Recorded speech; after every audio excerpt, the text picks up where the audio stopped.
Hello friends, easy math study में आपका स्वागत है। ये है physics part two. Physics part two का ये पहला वीडियो है ना। फिजिक्स का ये दूसरा वीडियो है और ये चैप्टर जो स्टार्ट होता है विद्युत से, है ना। तो क्वेश्चन देखेंगे आप। फर्स्ट क्वेश्चन है, हम आपका टाइम पास नहीं करेंगे उतना बकवास करके, आपको भी गुस्सा आएगा, इसलिए डायरेक्ट चलते हैं पॉइंट की और डायरेक्ट देखते हैं क्वेश्चन को। तो फर्स्ट क्वेश्चन है आपका, निम्न में से कौन अर्धचालक नहीं है? निम्न में से कौन अर्धचालक नहीं है? तो देखिए इसमें से जो है आपका सिलिकॉन जो है ये भी आपका अर्धचालक है, जर्मेनियम भी अर्धचालक है। इसमें से पारा जो है ये अर्धचालक नहीं है। कौन अर्धचालक नहीं होगा मेरे दोस्त? पारा। अगला क्वेश्चन है आपका, वोल्ट प्रति एम्पियर प्रदर्शित करता है। तो वोल्ट प्रति एम्पियर जो है ये आपको प्रदर्शित करता है ओम को। वोल्ट प्रति एम्पियर किसको प्रदर्शित करता है? ओम को। ओम बराबर होता है आपका वोल्ट प्रति एम्पियर, है ना। अगला प्रश्न है आपका, विद्युत प्रतिरोध का मात्रक है। तो प्रतिरोध का जो मात्रक होता है वो होता है ओम। प्रतिरोध का मात्रक क्या होता है? ओम। प्रतिरोध का मात्रक ओम होता है। अगला प्रश्न है आपका, विद्युत धारा का मात्रक क्या होता है? तो विद्युत धारा का जो मात्रक होता है वो होता है आपका एम्पियर। क्या होता है बंधु? एम्पियर। अगला प्रश्न है आपका, 1, 2, 3 ओम के प्रतिरोधों को क्रमशः श्रेणी क्रम में जोड़ने पर प्रतिरोध का होगा, पूछ रहा प्रतिरोध कितना होगा। तो देखिए श्रेणी क्रम का मतलब होता है सीधा क्रम, इस तरीके से जोड़ा जाता है। चूंकि ई जोड़ा है सीधा तो आप भी जोड़ दीजिए सीधा, क्या दिक्कत है। तो 1 ओम प्लस 2 ओम प्लस 3 ओम के 3 प्रतिरोध है, आप सीधा जोड़ दीजिए, हो जाएगा 3, 2, 5, 1, 6 ओम। कितना हो जाएगा आपका? 6 ओम। अगला प्रश्न है आपका, विभवांतर का ऐसा ही मात्रक क्या होता है? देखिए विभवांतर का मात्रक हो जाता है आपका वोल्ट। कौन हो जाएगा इसमें? वोल्ट। विभवांतर कैसे मात्रक हो जाएगा आपका? वोल्ट। देखिए वा से विभवांतर, वा से वोल्ट, वा से विभवांतर भी होता है, वा से वोल्ट, इसलिए विभवांतर कैसे मात्रक क्या हो जाएगा आपका? वोल्ट। वाट से कंफ्यूज नहीं करेंगे, वाट जो होता है वो शक्ति का होता है, बस। वाट केवल और केवल शक्ति का ऐसा ही मात्रक है।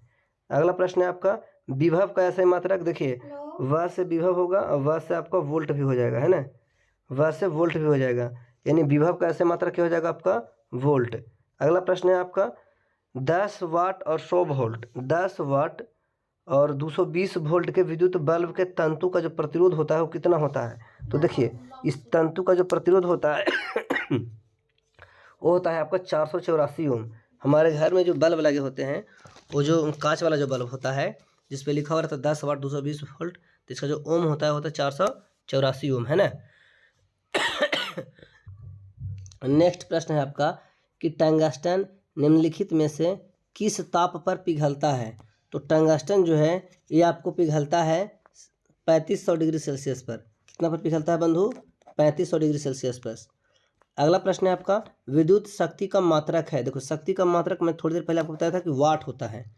शक्ति का मात्रक क्या होता है आपका? वाट। शक्ति का मात्रक होता है वाट, शक्ति का वाट होता है। अगला प्रश्न आपका, प्रतिरोध का ऐसे मात्रक। देखिए पीछे भी आया था, प्रतिरोध का ऐसे मात्रक होता है ओम। प्रतिरोध का ऐसे मात्रक क्या होता है आपका? ओम।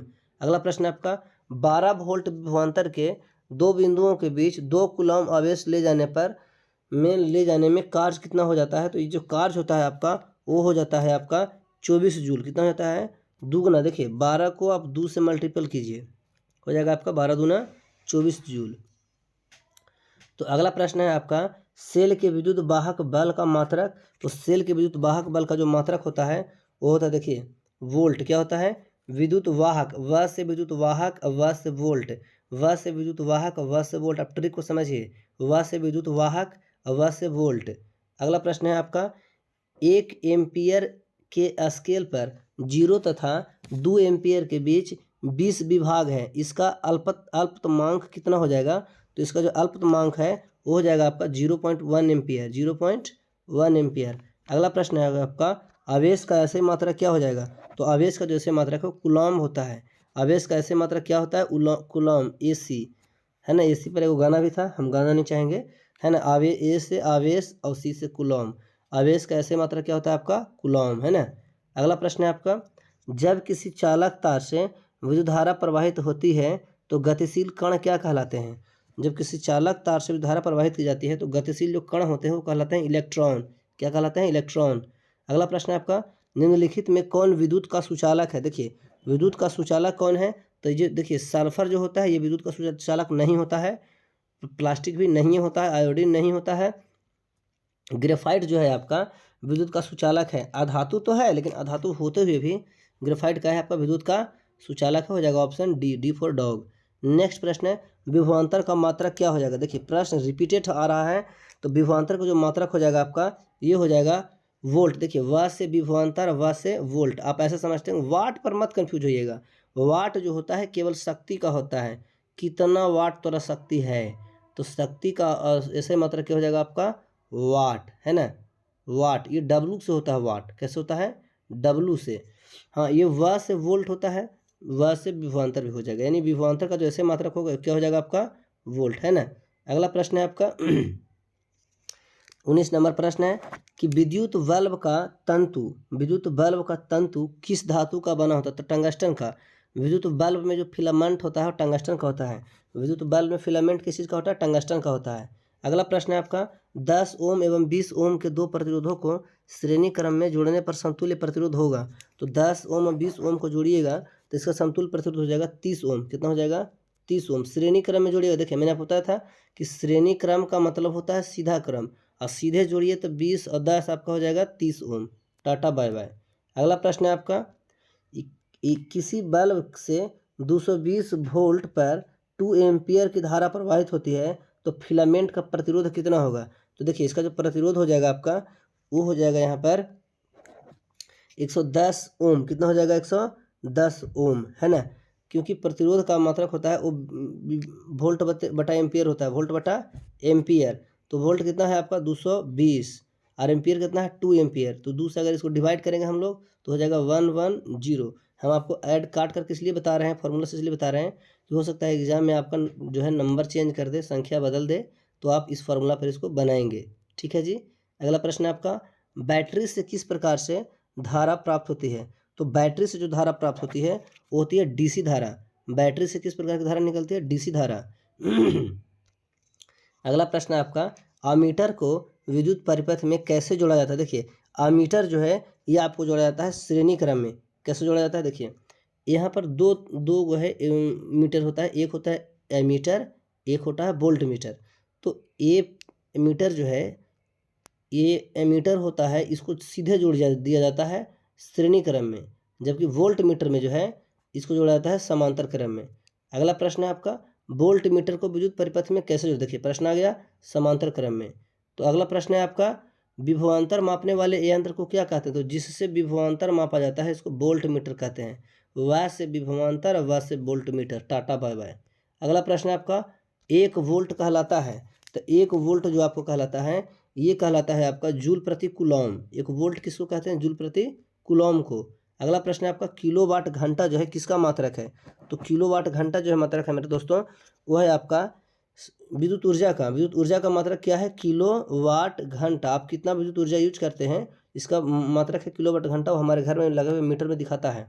अगला प्रश्न है आपका 28 नंबर प्रश्न में कि विद्युत हीटर की कुंडली में किसका प्रयोग किया जाता है? देखिए विद्युत हीटर की जो कुंडली है इसमें नाइक्रोम का लगा होता है। विद्युत हीटर में देखिए दो तरह से यहाँ पर प्रश्न पूछेगा, विद्युत हीटर में नाइक्रोम, विद्युत बल्ब में टंगस्टन। इसका आंसर हो जाएगा आपका option number A for Apple. अगला प्रश्न है आपका विद्युत चुंबक बनाए जाते हैं, तो जो विद्युत चुंबक बनाए जाते हैं बंधु ये बनाए जाते हैं नरम लोहे के, नरम लोहे से। कैसे बनाया जाता है? नरम लोहे से।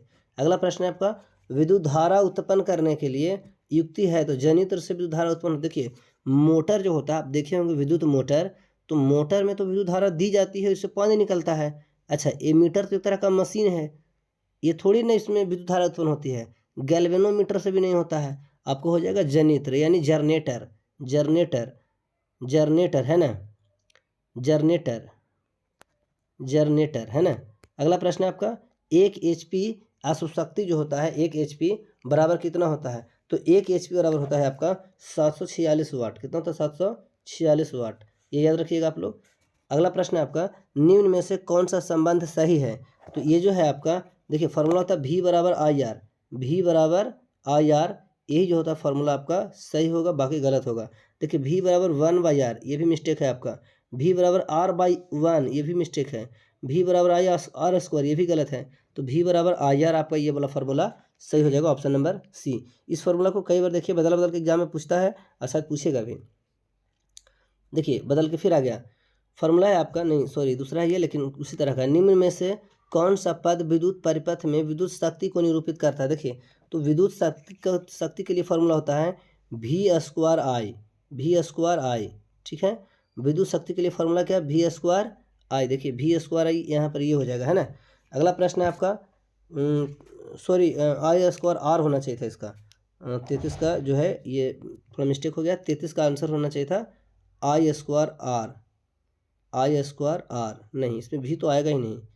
आई स्क्वायर आर विद्युत शक्ति तो खुद हो जाएगा, तो आई स्क्वायर आर हो जाएगा इसका आंसर, ऑप्शन ए। अगला प्रश्न है आपका, विद्युत स्थिर विद्युत में आवेश क्या होता है? तो स्थिर विद्युत में जो आवेश होता है आपका ये होता है विरामावस्था में। किस अवस्था में रहता है? विरामावस्था में। अगला प्रश्न है आपका 35 नंबर प्रश्न, यह है आपका कि धारा में आवेश रहते हैं। तो देखिए धारा में जो आवेश होते हैं गति में रहते हैं। देखिए पीछे जो क्वेश्चन था ये था आपका कि स्थिर विद्युत में, तो स्थिर का मतलब रुका हुआ, यानी विराम अवस्था में है तो आप रुके हुए हैं, रुके हुए का मतलब विराम कर रहे हैं। अगला प्रश्न है कि धारा में आवेश, तो धारा का मतलब चल रहे हैं आप, मतलब आप गति में हैं, खत्म हो गया कहानी। अगला प्रश्न है आपका, ऊर्जा का ऐसे मात्रक जूल होता है बंधु। ऊर्जा का जो ऐसे मात्रक होता है वो क्या होता है आपका? जूल। देखिए अगला प्रश्न है आपका 37 नंबर, 1 किलोवाट घंटा का व्यवहारिक मात्रक है। तो 1 किलोवाट घंटा का जो व्यवहारिक मात्रक होता है यूनिट होता है। हम लोग के घर में जो मीटर लगा हुआ होता है उस पर लिखता है किलोवाट घंटा, किलोवाट घंटा। इसी को क्या कहा जाता है? यूनिट, मतलब कितना यूनिट यूज हुआ है और उसी यूनिट के हिसाब से पैसा लगता है। तो अगला प्रश्न है आपका, 1 जूल का मान कितना होता है? तो 1 जूल का जो मान होता है 38 नंबर प्रश्न है वो होता है 0.24 कैलोरी, 0.24 कैलोरी, यानी आ जाएगा ऑप्शन बी में। अगला प्रश्न है आपका 39 नंबर में कि शुष्क सेल में ऋण इलेक्ट्रोड किस धातु का होता है? तो शुष्क सेल में जो ऋण इलेक्ट्रोड है ये हो जाता है आपका जस्ता धातु का। किस धातु का होता है? जस्ता धातु का। अगला 40 नंबर प्रश्न है कि शुष्क सेल में धन इलेक्ट्रोड किस धातु का होता है? तो शुष्क सेल में जो धन इलेक्ट्रोड होता है वो होता है आपका कार्बन का। किस धातु का होता है? कार्बन का। अगला प्रश्न है आपका, किसी कुंडली का प्रतिरोध ज्ञात करने का सूत्र है। तो कुंडली का जो प्रतिरोध ज्ञात करने का सूत्र है आपका ये हो जाएगा आपका, देखिए मैंने आपको फॉर्मूला क्या दिया था कि V बराबर आई आर, फॉर्मूला क्या दिया था, इसी फार्मूला से आप निकालिए। V सब R का फार्मूला दिया हुआ है, तो अगर हम R का फार्मूला निकालेंगे R बराबर, तो देखिए बराबर के पहले इधर V है तो V हो जाएगा, I इधर गुना में भागम हो जाएगा, यानी आपका फार्मूला बन के आ रहा है V बटा आई। R वाला फार्मूला क्या आ रहा है? V बटा आई, यानी हम लोग जाएंगे ऑप्शन बी के साथ। चलिए अगला प्रश्न आ रहा है आपका, बिजली के फ्यूज का तार बना होता है। तो बिजली का जो फ्यूज का तार बना होता है ना वो बना होता है आपका तांबे के और टीन का, तांबे और टीन का, तांबे और टीन का। देखिए टी से तांबा, टी से टीन, टीटी का बना होता है। फ्यूज किस चीज़ का बना होता है? तो टीटी से बना होता है ना, टीटी से। अगला प्रश्न है 43 नंबर का, था एक इलेक्ट्रोवोल्ट जो होता है बराबर होता है, तो एक जो इलेक्ट्रोवोल्ट होता है ना, इलेक्ट्रोवोल्ट वो बराबर होता है आपका 1.6 गुने 10 के पावर माइनस 19 जूल के, 19 जूल है ना, 1.6 गुने 10 के पावर माइनस 19 जूल, यानी हम लोग जाएंगे ऑप्शन ए के साथ। किसके साथ जाएंगे? ऑप्शन ए के साथ। अगला प्रश्न है आपका 44 नंबर प्रश्न है आपका कि 1 मीटर जो है मीटर एम्पियर वो जो है हो जाएगा आपका कितना होता है? तो होता है 10 के पावर माइनस 3 एम्पियर, 10 के पावर माइनस 3 एम्पियर, नहीं जाएंगे ऑप्शन ए के साथ में। चलिए अगला प्रश्न है आपका 45 नंबर कि 1 म्यू एम्पियर कितना होता है? तो 1 म्यू एम्पियर जो होता है 10 के पावर माइनस 6 एम्पियर, 10 के पावर माइनस 6 एम्पियर। अगला प्रश्न होता है आपका 46 नंबर कि चालक में इलेक्ट्रॉन तभी गमन करता है जब चालक के अनुदिशा जो होता है किधर से किधर की ओर रहता है। तो अनुदिशा जो है विद्युत दाब में कोई अंतर नहीं किया जाता, विद्युत दाब में कोई अंतर नहीं किया जाता है, तब क्या होता है आपका चालक इलेक्ट्रोड में गमन करते हैं, है ना। अगला प्रश्न आ रहा है आपका 47 नंबर में कि अगर क्यू आवेश और विभवांतर भी प्रवाहित हो तो किया गया कार्य क्या होगा? तो 47 नंबर जो क्वेश्चन है उसका फॉर्मूला होता है किया गया कार्य बराबर W बराबर भी क्यू। क्या होता है आपका? V इंटू क्यू, यानी W बराबर V इंटू क्यू। अब हम लोग जाएंगे फॉर्मूला ऑप्शन सी के साथ में, V into q option c में। अगला नेक्स्ट प्रश्न है आपका 48 नंबर कि सेल बाहरी परिपथ में जिस प्लेट से धारा भेजती है, सेल जो है बाहरी परिपथ में जिस प्लेट से धारा भेजती है उस सेल को क्या कहते हैं? तो उस सेल को कहा जाता है यहाँ पर धन ध्रुव। कहाँ क्या कहा जाता है दोस्तों?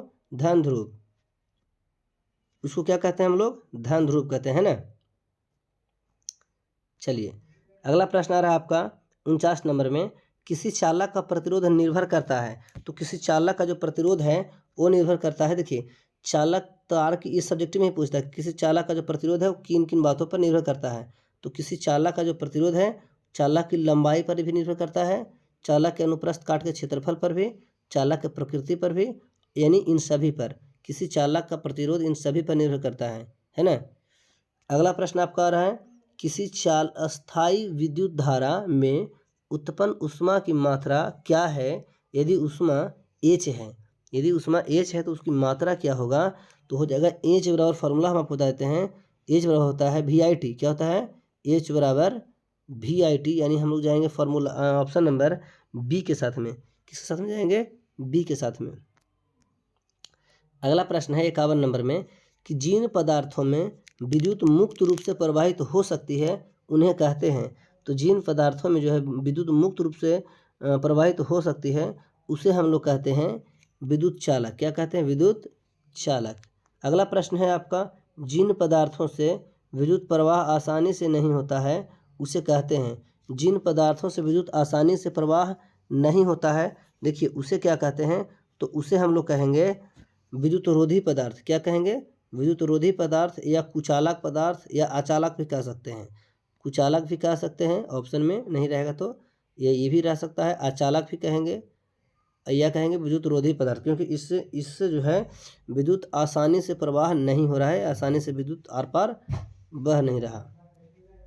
अगला प्रश्न है आपका 53 नंबर में कि विद्युत प्रवाह की दिशा मानी जाती है। मानी नहीं जाती बल्कि होती ही है। तो विद्युत प्रवाह की जो दिशा जो है, देखिए किधर से किधर होती है, ये होती है माइनस से प्लस की ओर।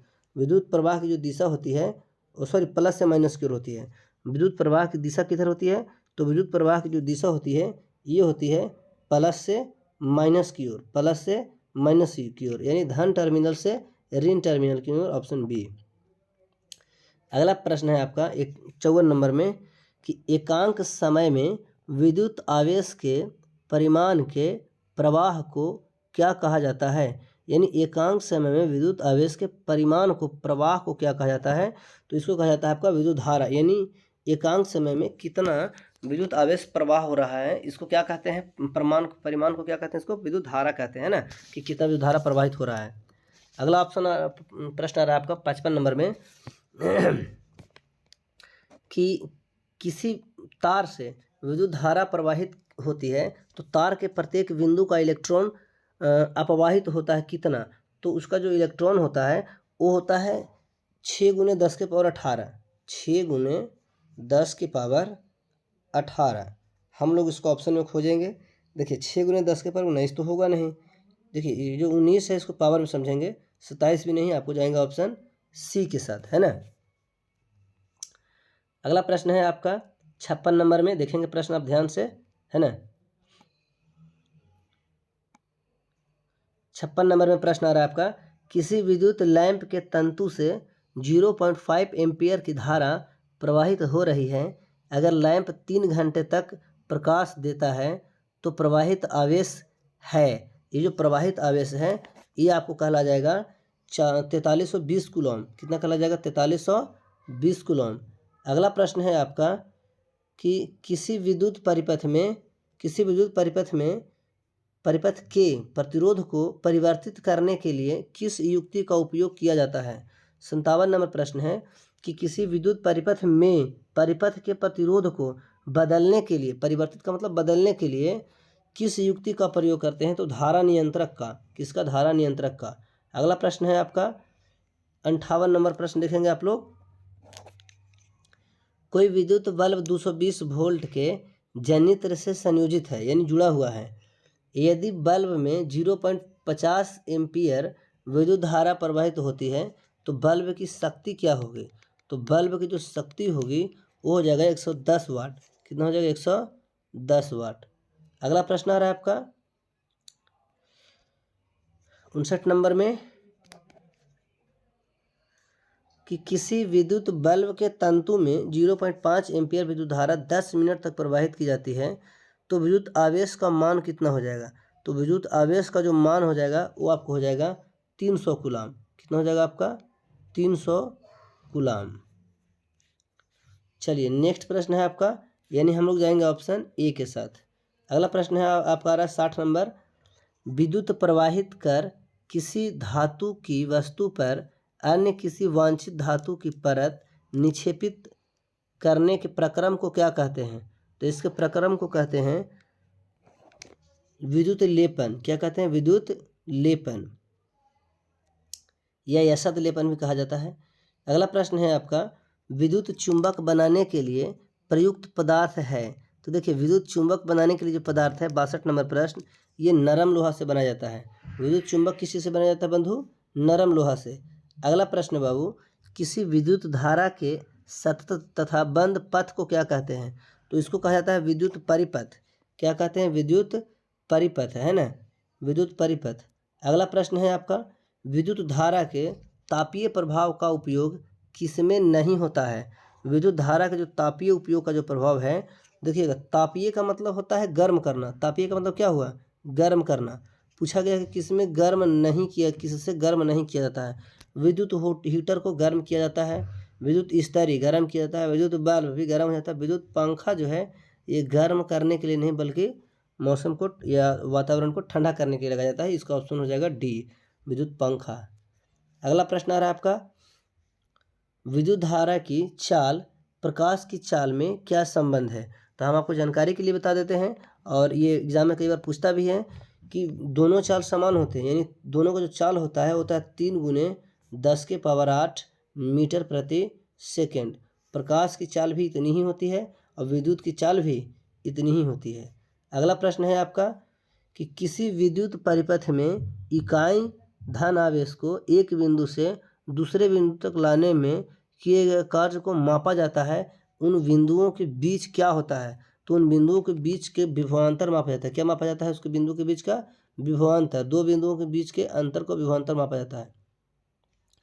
67 नंबर प्रश्न आपसे कहता है कि वह विद्युत धारा जो तार की प्रति मीटर लंबाई के लिए 2 × 10⁻⁷ न्यूटन बल उत्पन्न करती है, वह क्या है। तो इसका आंसर हो जाएगा आपका 67 नंबर का 1 एम्पियर। क्या कहा जाएगा, 1 एम्पियर। अगला प्रश्न कहता है आपसे कि 6 वोल्ट बैटरी से गुजरने वाले हर एक कूलॉम आवेश को कितनी ऊर्जा दी जाती है। तो 6 वोल्ट बैटरी से गुजरने वाले हर एक कूलॉम जो है उसको दी जाती है आपके 6 जूल ऊर्जा दी जाती है। कितनी ऊर्जा दी जाती है, 6 जूल ऊर्जा। अगला प्रश्न है इलेक्ट्रॉन पर, बहुत ही महत्वपूर्ण प्रश्न है ये, इलेक्ट्रॉन पर आवेश कितना होता है। तो 1.6 × 10⁻19 होता है। कितना होता है आपका, 1.6 × 10⁻19 कूलॉम ये एक इलेक्ट्रॉन पर आवेश होता है। ये माइनस में भी रह सकता है। अगला प्रश्न है आपका, समांतर क्रम में संयोजित 10 प्रतिरोधों का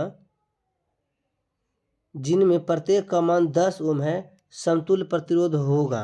तो देखिए इसका जो आंसर हो जाएगा आपका वो हो जाएगा 1 ओम। कितना हो जाएगा आपका, 1 ओम।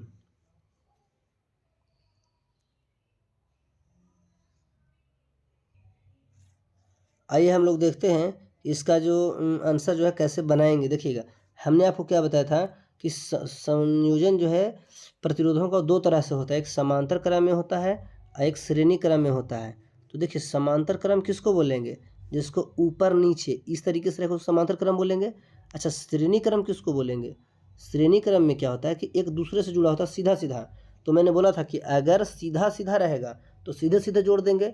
जैसे देख लीजिए 10 गो प्रतिरोध है, 10 गो प्रतिरोध है और 10 ओम का है। तो 10 ओम के प्रतिरोध को अगर हम 10 बार जोड़ेंगे तो 10 + 10 अगर 10 बार करेंगे तो आपको 100 हो जाएगा।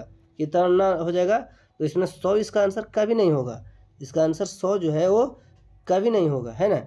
अब सवाल है कि तो फिर 1 कैसे होगा। आइए हम आपको दिखाते हैं कि 1 कैसे होगा। देखिए समांतर क्रम तो ऐसे होता है ऊपर नीचे। तो देखिए ओम का जो 10 ओम का जो ये 10 गो जो है प्रतिरोध है उसको लिखेंगे 1/10 + 1/10 + 1/10। इस तरीके से क्या को लिखाएगा आपको 10 को, है ना। एलसीएम लेंगे नीचे का तो टोटल कैल्शियम हो जाएगा 10 और ऊपर जो हो जाएगा 1 + 1 10 बार, यानी ऊपर हो जाएगा 10। इस 10 से 10 को कैंसिल करेंगे तो आपका आंसर आ जाएगा 1 ओम। कितना ओम हो जाएगा आपका 1 ओम। इसलिए इसका आंसर जाएंगे हम लोग सी के साथ। नेक्स्ट प्रश्न है आपका कि अगर बैटरी से केवल प्रतिरोधों के एक समूह ही संयोजित है तो स्रोत की ऊर्जा जो है निरंतर रूप से किस ऊर्जा में परिवर्तित होती रहेगी? तो ये हो जाएगा आपका तापीय ऊर्जा में। अगला प्रश्न आ रहा है आपका 72 नंबर में कि धातुओं तथा मिश्र धातुओं की प्रतिरोधकता बहुत कम होती है जिसका परिसर कितना होता है? धातुओं और मिश्र धातुओं की जो प्रतिरोधकता का जो परिसर होता है वो होता है आपका 10 के पावर -82 से लेकर के 10 के पावर -6 तक, यानी जाएंगे ऑप्शन ए के साथ।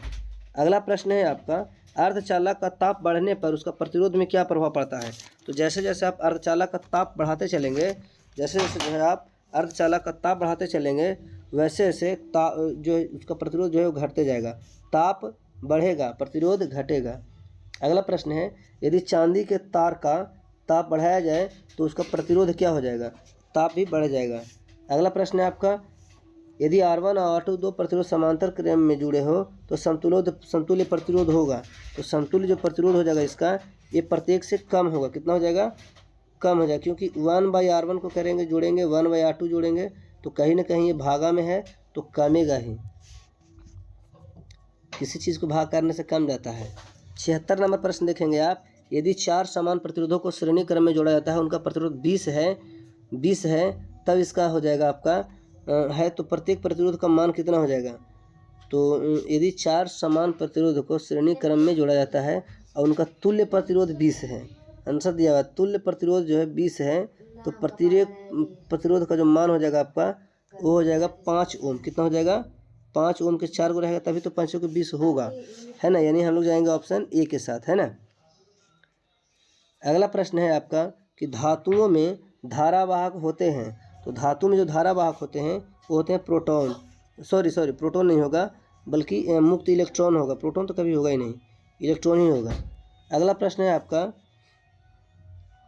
कि एक बल्ब से 1 मिनट में 120 कूलम आवेश प्रवाहित हो रहा है तो विद्युत धारा का मान कितना हो जाएगा? विद्युत धारा का जो मान हो जाएगा वो हो जाएगा आपका 2 एम्पियर।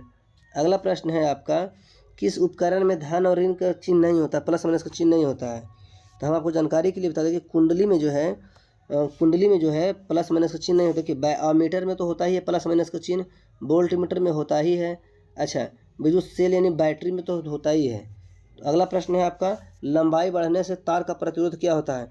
तो लंबाई बढ़ने से जो है तार का प्रतिरोध जो है वो बढ़ जाता है। अगला प्रश्न है आपका कि लंबाई जो है अगला जो प्रश्न आ रहा है आपका 81 नंबर, कहता है यदि 5 समान प्रतिरोधों को समांतर क्रम में जोड़ने पर उनका तुल्य प्रतिरोध 10 ओम है तो प्रतिरोध का जो मान होगा वो कितना हो जाएगा? तो देखिए 5 हुआ है तो 50 हो जाएगा कहीं ना कहीं। अगला प्रश्न है आपका समांतर क्रम में संयोजित प्रतिरोधों की घटने के उपरांत संयोजित प्रतिरोध का कुल प्रतिरोध कितना हो जाएगा? तो इसका आंसर हो जाएगा आपको कि ये बढ़ता रहेगा। कैसे हो जाएगा? बढ़ता है। अगला प्रश्न है आपका 20 डिग्री सेल्सियस पर सिल्वर का विद्युत रोधकता कितना हो जाएगा? तो ये हो जाएगा आपका 1.6 गुने 60 गुने 10 के पावर -80। अगला प्रश्न है आपका 84 नंबर में कि परिपथ में कितने अनुमतांक को फ्यूज उपयोग किया जाता है जबकि 220 वोल्ट पर 1 किलोवाट का विद्युत शक्ति होती है ना। तो इसका आंसर हो जाएगा आपका 84 का डी 5 एम्पियर। अगला प्रश्न है आपका परिपथ में किन्हीं दो बिंदुओं के बीच के विभवांतर मापा जाता है? तो ये हो जाता है आपको वोल्ट मीटर से, विभवांतर मापा जाता है वोल्ट मीटर से। अगला प्रश्न है निम्न में से किसका अर्थ जल होता है? तो इस 86 का आंसर हो जाएगा हाइड्रो का अर्थ जल होता है। अगला प्रश्न है आपका ताप बढ़ने पर चालक का प्रतिरोध, तो ताप बढ़ने पर जो चालक का प्रतिरोध है वो बढ़ जाता है। अगला प्रश्न है रेशम द्वारा रगड़ने पर कांच की छड़ में उत्पन्न आवेश क्या होता है? तो देखिए जैसे जैसे रेशम से आप रगड़ेंगे तो कांच के जो छड़ में जो उत्पन्न जो आवेश होता है वो क्या होता है, धन आवेश होता है। क्या होता है, धन आवेश। अगला प्रश्न है, ऊन द्वारा एबोनाइट के छड़ को रगड़ने पर एबोनाइट की छड़ पर उत्पन्न होता है, तो उस पर उत्पन्न होता है आपका ऋण आवेश। कौन सा आवेश उत्पन्न होता है, ऋण आवेश। अगला प्रश्न है आपका कि दो आवेशित वस्तुओं पर लगने वाले बल पर कौन सा नियम लागू होता है। तो दो आवेशित वस्तुओं पर लगने वाले जो बल होते हैं उस पर लागू होता है आपका फैराडे का नियम।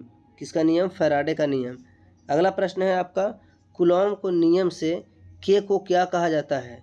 कूलॉम के जो नियम है उसमें के को कहा जाता है आपका एक नियत स्थिरांक। क्या कहा जाता है, एक स्थिरांक कहा जाता है।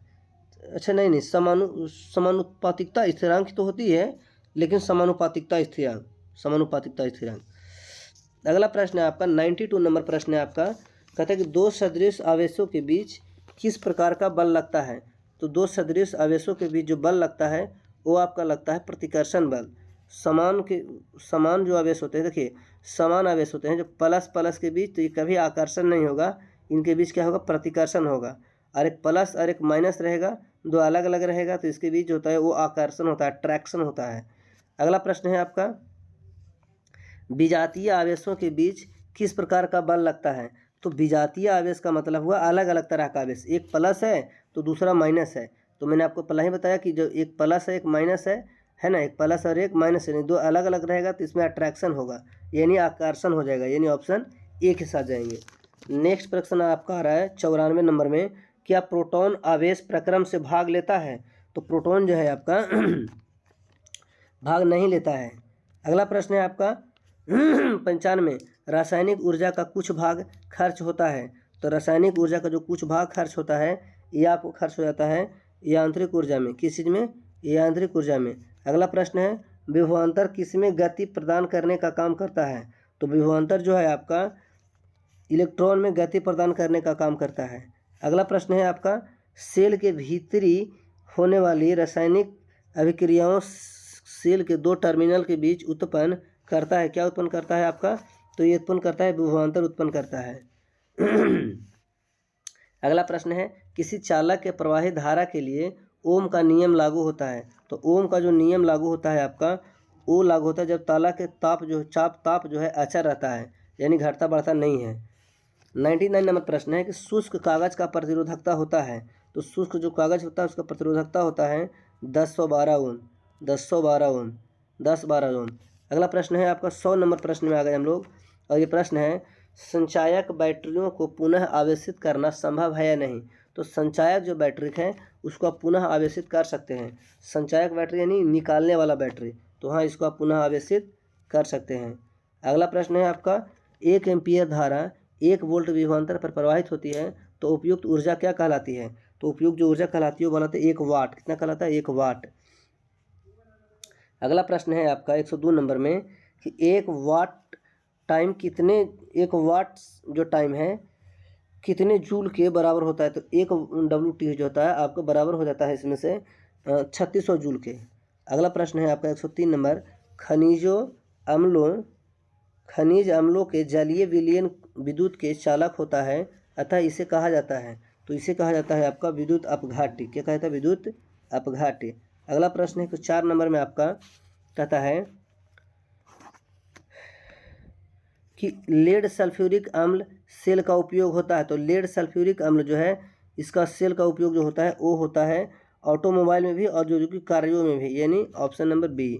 नेक्स्ट प्रश्न 105 नंबर में आपका कहता है कि जो वस्तु रगड़ने पर इलेक्ट्रॉन ग्रहण कर लेता है वह हो जाता है। जो इलेक्ट्रॉन ग्रहण करता है उसको बोलते हैं ऋण आवेशित, जो लेता है उसको क्या बोलते हैं, ऋण आवेशित, और जो इलेक्ट्रॉन देता है उसको बोलते हैं धन आवेशित। अगला प्रश्न 106 नंबर में देखेंगे आप, कहता है जो पदार्थ घर्षण के द्वारा आसानी से आवेशित हो जाते हैं उसे क्या कहा जाता है, उसे कहा जाता है आपका विद्युत रोधी। अगला प्रश्न है आपका, किसी स्रोत से सतत धारा उत्पन्न करने की सरल युक्ति है। तो ये हो जाएगा आपका वोल्टीय सेल। अगला प्रश्न 108 नंबर में, ओम के नियम में अचर राशि है। तो ओम का जो नियम है इसमें ताप जो है वो अचर राशि होता है, ताप घटता बढ़ता नहीं है। अगला प्रश्न 109 नंबर में, ओम के नियम में विद्युत धारा और विभवांतर के बीच खींचा गया आलेख होता है, तो ये जो आलेख होता है आपका, ये होता है सरल रेखा। कैसा होता है आपका? सरल रेखा होता है। अगला प्रश्न है आपका विद्युत हीटर में तार की कुंडली के लिए किस विद्युत तत्व का व्यवहार किया जाता है? तो हीटर में जो है आपका नाइक्रोम का तार लगा हुआ होता है, पीछे भी बताया आपको। ऐसे प्रश्न के साथ आपका ये चैप्टर समाप्त होता है। चलते हैं नेक्स्ट चैप्टर की ओर। और नेक्स्ट चैप्टर का जो फर्स्ट प्रश्न है ये भी आपका स्क्रीन पर दिखाई दे रहा होगा आपको। और फर्स्ट जो क्वेश्चन है आपका, कहता है विद्युत फ्यूज विद्युत धारा के किस सिद्धांत पर कार्य करता है? तो विद्युत फ्यूज जो है आपको वो काम करता है विद्युत धारा के ऊष्मीय प्रभाव पर। किसके प्रभाव पर? ऊष्मीय प्रभाव पर, है ना। अगला प्रश्न है आपके बीच में, प्रश्न आपका 1 किलोवाट घंटा किसके बराबर होता है? तो 1 किलोवाट घंटा जो होता है वो बराबर होता है 3.6 गुने 10 के पावर 6 जूल का। 10 के पावर 6, यानी ऑप्शन C4 कैट। अगला प्रश्न है विद्युत घंटी किस प्रभाव पर कार्य करती है? तो विद्युत घंटी जो है वो काम करती है आपको विद्युत चुंबकीय प्रभाव पर। अगला प्रश्न है आपका कि लघु पथन के समय परिपथ में विद्युत धारा का मान क्या हो जाता है? तो लघु पथन के समय जो है विद्युत परिपथ में धारा का मान बहुत अधिक बढ़ जाता है। देखिए, लघु पथन हो या अतिभारण हो, दोनों में स्थिति में क्या होता है, विद्युत धारा का जो मान होता है बहुत अधिक बढ़ जाता है। अगला प्रश्न है आपका डायनेमो का जो सिद्धांत है वो आधारित है। तो डायनेमो का जो सिद्धांत आधारित है वो विद्युत चुंबकीय प्रेरण पर आधारित है। अगला प्रश्न आता है डायनेमो से किस प्रकार की धारा उत्पन्न होती है? तो डायनेमो से जो है आपको, देखिए डायनेमो जो होता है वो दो तरह का होता है, इसलिए इनसे दोनों धाराएं निकलती है, AC और DC दोनों। अगला प्रश्न है कि विद्युत बल्ब में कौन सी गैस भरी जाती है? तो विद्युत बल्ब में जो है आपका निष्क्रिय गैस भरी जाती है। अगला प्रश्न है भारत में उत्पादित प्रत्यावर्ती विद्युत धारा की आवृत्ति कितनी होती है? तो इसका होता है 50 हर्ट्ज। कितना हर्ट्ज होता है? 50 Hz यानी हर्ट्ज। अगला प्रश्न है आपका हमारे देश में विद्युन्मय तार एवं उदासीन तार के बीच कितना विभवांतर होता है?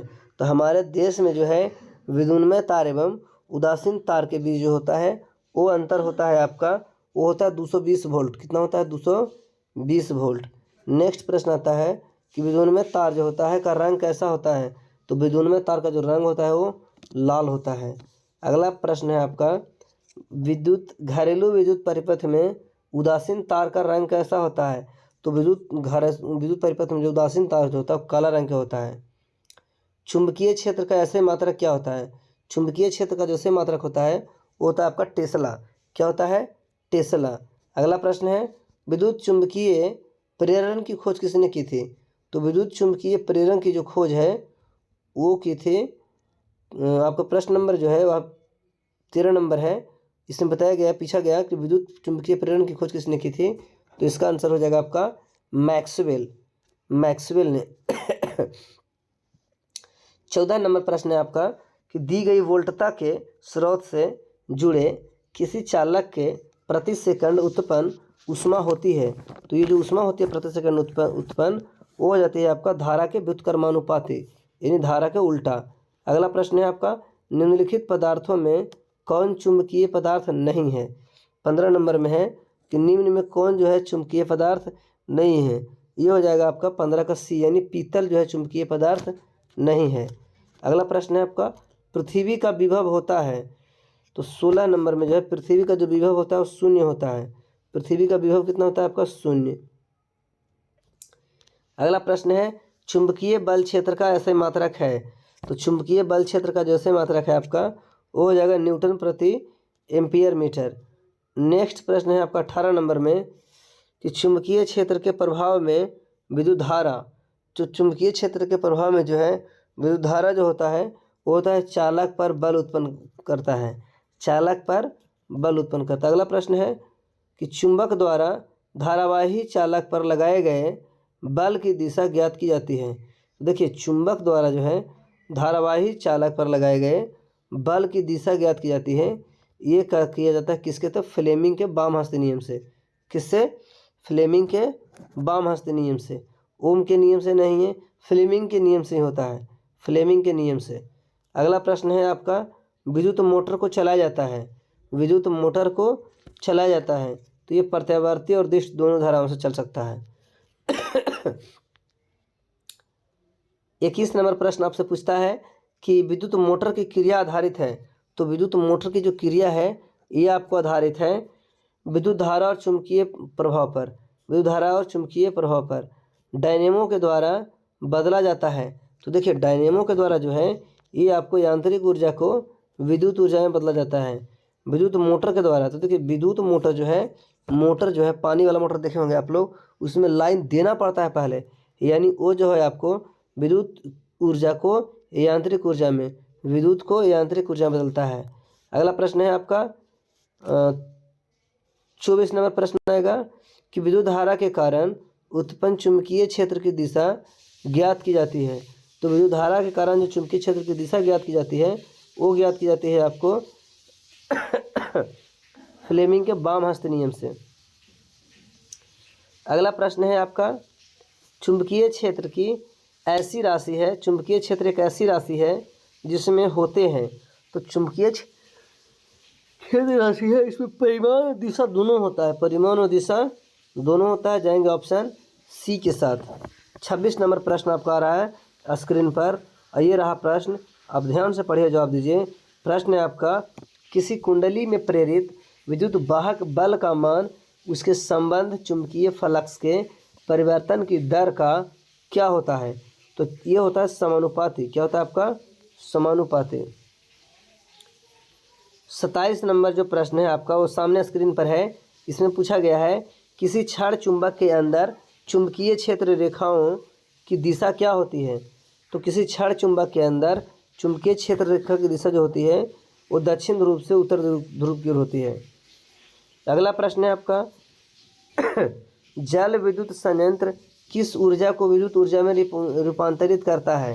तो इसका आंसर हो जाएगा आपका स्थितिज ऊर्जा को, किस ऊर्जा को, स्थितिज ऊर्जा को। अगला प्रश्न आ रहा है वह उपकरण जो किसी विद्युत परिपथ में धारा की उपस्थिति संसूचित करता है उसे क्या कहते हैं। तो इसका आंसर हो जाएगा आपका अमीटर, क्या कहेंगे उसको, अमीटर। अगला प्रश्न है 30 नंबर में आपका माइकल फैराडे थे। तो माइकल फैराडे जो हैं ये आपके एक भौतिक शास्त्री थे। नेक्स्ट प्रश्न आ रहा है आपका विद्युत परिपथ की लघुपथन तथा अतिभारण के कारण होने वाली हानि से सुरक्षा की सबसे महत्वपूर्ण युक्ति है, ये जो है आपका, इसके लिए आप कर क्या सकते हैं, विद्युत फ्यूज लगा सकते हैं। 32 नंबर चुंबकों के समजातीय ध्रुव के बीच परस्पर क्या होती है। तो समजातीय का मतलब एक जैसा हुआ, और इनके ध्रुवों के बीच जो होता है प्रतिकर्षण होता है, यानी परस्पर एक जैसा है, कभी भी इनके बीच आकर्षण खिंचाव जो है अट्रैक्शन नहीं होगा, प्रतिकर्षण होता है। ये चैप्टर यहीं पर समाप्त होता है। चलते हैं अगला चैप्टर की ओर, और अगला चैप्टर में बहुत ज़्यादा क्वेश्चन है, थोड़ा बहुत क्वेश्चन है।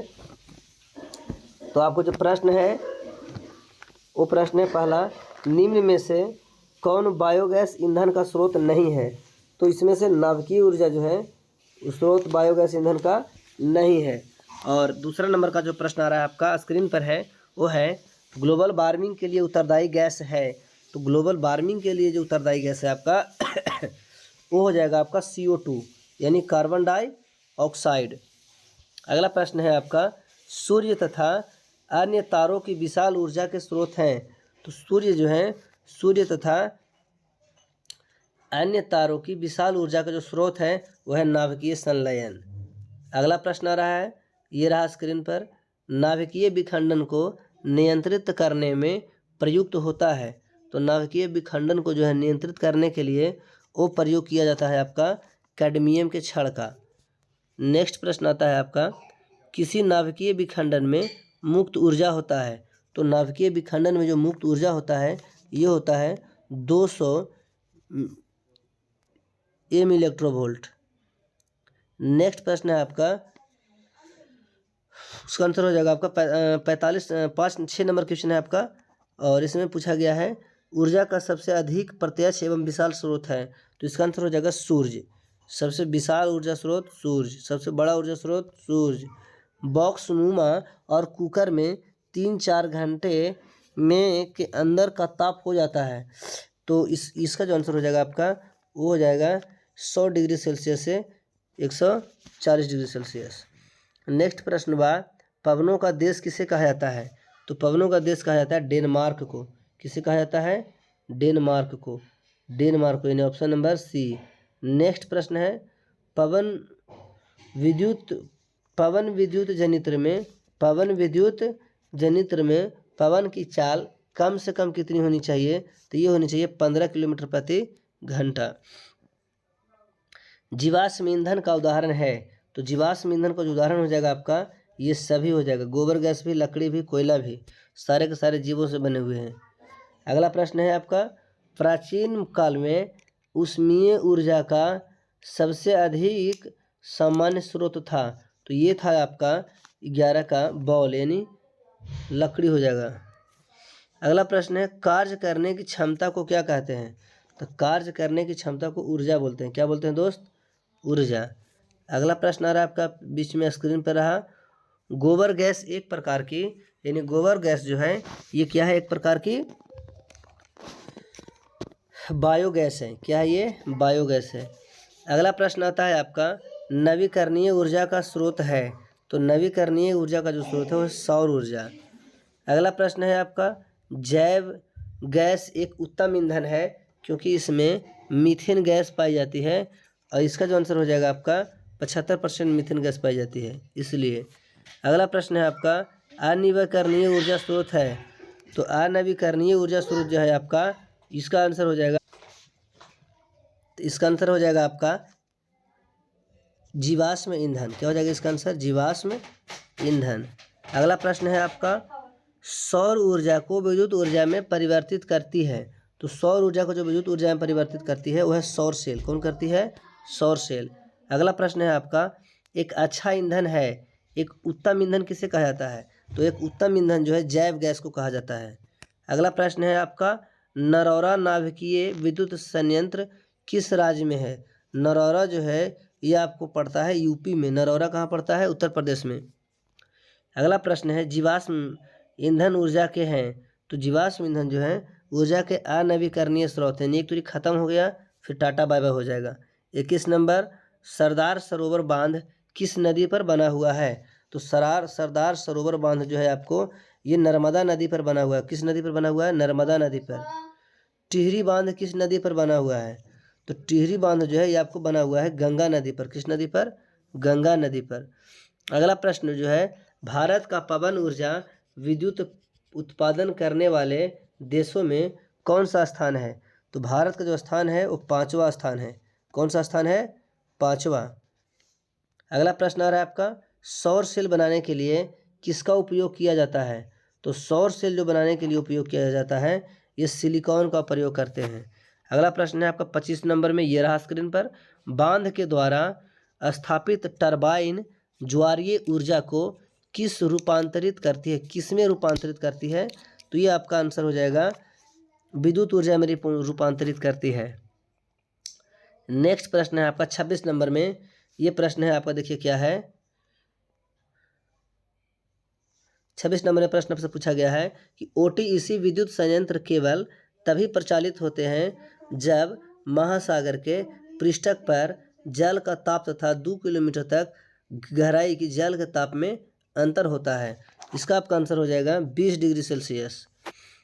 अगला प्रश्न है, हाइड्रोजन बम किस अभिक्रिया पर आधारित है? तो हाइड्रोजन बम जो है ये आपको आधारित है नाभिकीय संलयन पर। अगला प्रश्न है आपका, तारापुर नाभिकीय विद्युत संयंत्र किस राज्य में स्थित है? तो तारापुर जो है ये आपको स्थित है, तारापुर जो है ये आपको स्थित है महाराष्ट्र में। तारापुर कहाँ में है? महाराष्ट्र में। अगला प्रश्न है आपका, राणा प्रताप सागर नाभिकीय विद्युत संयंत्र किस ऊर्जा में स्थित है? यानी राणा प्रताप जो है सागर नाभिकीय विखंडन ये राजस्थान में है। कहाँ में है? राजस्थान में। अगला प्रश्न, कल्पक्कम नाभिकीय विद्युत संयंत्र किस राज्य में है? तो कल्पक्कम जो है ये आपको पड़ता है तमिलनाडु में। कहाँ पड़ता है? तमिलनाडु में। ये कल के एग्जाम में पूछा गया था सोशल साइंस में। नेक्स्ट प्रश्न है आपका फर्स्ट में कि काकरापर नाभिकीय विद्युत संयंत्र किस राज्य में है? तो ये हो जाएगा आपका उत्तर प्रदेश में। कहाँ हो जाएगा? यूपी में। अगला प्रश्न आ रहा है आपका 32 नंबर में, कि कैसा नाभिकीय विद्युत संयंत्र, कैगा नाभिकीय विद्युत संयंत्र किस राज्य में है? तो कैगा जो पड़ता है आपका, ये पड़ता है क से, कैगा क से कर्नाटक में। इसी के साथ जो है हमारा फिजिक्स का टोटल प्रश्न समाप्त हुआ। फिजिक्स का इतना प्रश्न आप लोग पढ़ के जाइए, याद करके जाइए, रिवीजन करके जाइए, एग्जाम में गर्दा गर्दा उड़ा दीजिए।